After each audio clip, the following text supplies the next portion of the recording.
हिंदी कार्यक्रम के श्रोताओं को सत्यानंद का नमस्कार। आज के कार्यक्रम में आपका बहुत बहुत स्वागत। श्रोताओं, आज के कार्यक्रम में हम आपको कोई कहानी नहीं बल्कि स्वयं एक कहानीकार से आपकी मुलाकात करवाने जा रहे हैं, जिनकी बातें सुनकर हम जानेंगे कि एक कहानी कैसे उपजती है और उसको कागज पर कैसे उतारते हैं, किन किन भावनाओं के दौर से एक कहानीकार गुजरता है। इन सारी बातों की चर्चा हम करेंगे आज कहानीकार सुधा जुगरान से। आपसे बातचीत कर रही हैं डॉक्टर अनामिका श्रीवास्तव। श्रोताओं, कोई एक छोटी बच्ची जो स्कूल में अपनी किताबों में कुछ ना कुछ तलाशती है और स्कूल की पत्रिका में लिखना भी शुरू करती है। तो 13 साल की उम्र में जिसने पहली कहानी अपनी स्कूल की पत्रिका में लिखी, वो जानी मानी लेखिका, उपन्यासकार, कहानीकार हमारे साथ हैं सुधा जुगरान। तो सुधा जी, आपका स्वागत है। और मैं आपसे जानना चाहूँगी कि जैसा आपने बताया कि 13 बरस की उम्र में आपकी पहली रचना प्रकाशित हुई, वो भी स्कूल की पत्रिका में। आगे का सफ़र आपने कैसे तय किया? धन्यवाद अनामिका जी। हाँ, मैंने 13 साल की उम्र में अपना लेखन का सफ़र शुरू किया। अनजाने में ही, मुझे नहीं मालूम था कि ये सफ़र कहाँ तक जाएगा, लेकिन मेरी पहली कहानी स्कूल मैगज़ीन में कोई ऐसा घर प्रकाशित हुई थी। उसके बाद मैं लिखती रही स्थानीय पत्र पत्रिकाओं में। 21 साल की उम्र में मेरी नेशनल लेवल पे जो कहानी प्रकाशित हुई, बस अब और नहीं, वो सरिता में प्रकाशित हुई थी।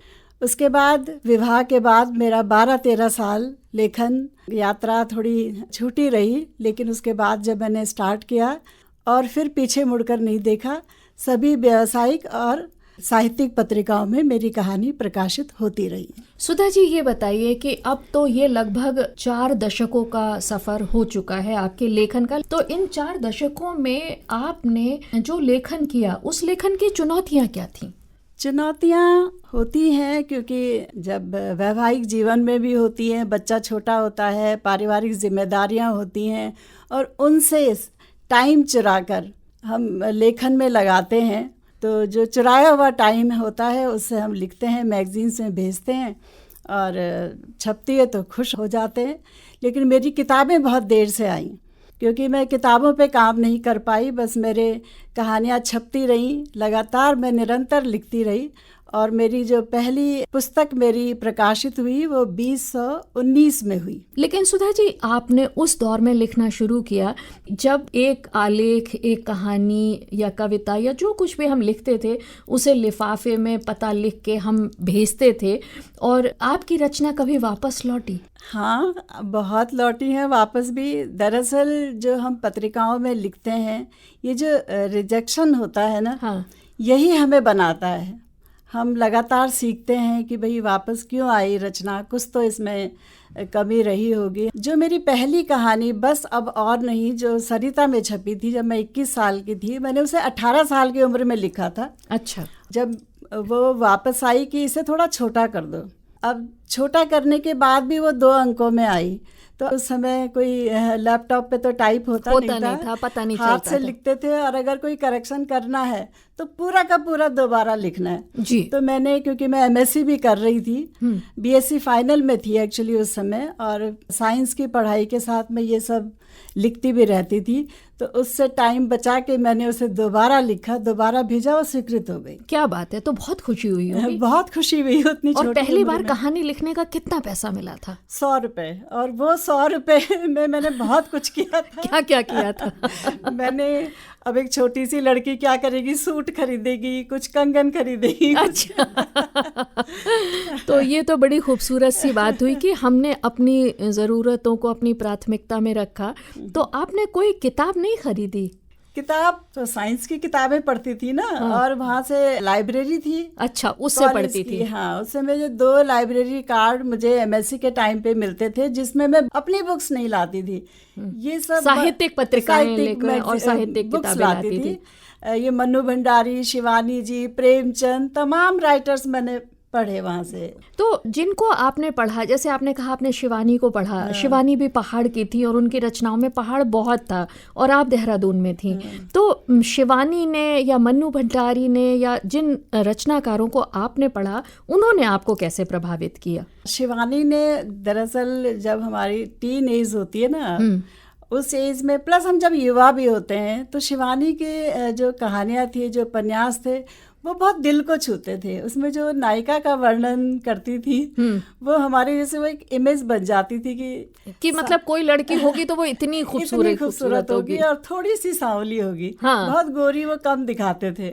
मुझे ऐसा लगता है कि जैसे शिवानी जो कि शांति निकेतन में बहुत वर्षों तक रही, तो जो एक बंगला युवती खूबसूरती का जो थोड़ा सा गेहुआ रंग वो और लंबे बाल और है ना बड़ी हिरनी जैसी आंखें, ये उनकी रचनाओं में बहुत प्रोमिनेंट हुआ करता था जी। तो फिर शिवानी को पढ़ते पढ़ते फिर आपको लगा कि आप लिखना शुरू कर दें? हाँ, वो तो मैंने मतलब 13 साल की उम्र में शुरू कर दिया था। मेरी स्थानीय पत्र पत्रिकाओं में पत्र आते थे। एक्चुअली उस समय साप्ताहिक पत्र आते थे देहरादून में। युगवाणी अब वो पत्रिका हो गई है, पहले वो पत्र ही था। अच्छा। तो उसमें क्योंकि मैं लंबी कहानियां हमेशा से लिखती थी, अच्छा, तो मेरी धारावाहिक की तरह आते थे उसमें। अच्छा। हाँ, तो आपने धारावाहिक पत्र पत्रिकाओं में और जगह किया, तो आज जब OTT प्लेटफॉर्म आ गया है तो आपने उसके लिए प्रयास नहीं किया कि कोई आपका धारावाहिक साहित्यिक जो है वो OTT पे आ जाए? एक्चुअली कौन लेखक नहीं चाहेगा कि उसके किसी रचना पे कोई धारावाहिक बने, कोई फिल्म बने, पर कोशिश तो नहीं की। कोशिश नहीं की। अच्छा लगेगा अगर अच्छा लगेगा, क्यों नहीं। कोई बात नहीं, बहुत सारी चीज़ें हमारी कल्पनाओं में रहती हैं और समय आने पे वो प्रतिफलित भी होती हैं। तो सुधा जी, अब कहानियों के साथ साथ आपकी 2019 में पहला आपका कहानी संग्रह आया और उसके बाद हाल ही में आपका एक उपन्यास आया है, तो थोड़ा उस उपन्यास के बारे में भी बताएं। मेरी वैसे कुल मिला के सभी को 2 उपन्यास हैं और 8 कहानी संग्रह हैं। एक समीक्षाओं की किताब भी है और साझा संकलन भी है काफ़ी। तो जो अभी मेरा नया उपन्यास आया है, मन के चौहट्टे पर बोनसाई, वो युवा वर्ग पे है कि युवा वर्ग जो है हमेशा करियर में बहुत अच्छा है, लेकिन हमेशा दोराहे चौराहों पे रहता है। शादी करें ना करें, बच्चे करें ना करें, पेरेंट्स को नहीं देख पाते हैं, लेकिन गिल्ट में रहते हैं। तो वो जो मन के चौहट्टे हैं ना, उनके मन के चौराहे, उनको जो स्वाभाविक जो प्राकृतिक भावनाएं मिली हैं वो बोनसाई बनकर रह गए। क्या बात है, बहुत खूबसूरत बात कर नहीं पाते हैं। सोचते तो हैं, हाँ, संवेदना है, बिल्कुल, लेकिन वो मूर्त रूप नहीं ले पाते। सुधा जी, 2 चीज़ें मैं आपसे पूछूंगी कि आपने इस उपन्यास का शीर्षक रखा चौहट्टे पे, तो चौहट्टा शब्द आप चौराहे भी रख सकती थी, आपने चौहट्टा क्यों रखा? दरअसल मुझे चौराहा थोड़ा सीधा सादा सा लगा, तो मैंने चौहट्टे पे आदमी सोचेगा, थोड़ा देर सोचेगा, हर एक को समझ नहीं आता है। तो 2 रास्ते कब हमें एक सीधे चलते हुए रास्ते में मिल जाएं, तो उसको कॉन्क्लूड आपने किस अंदाज में किया है?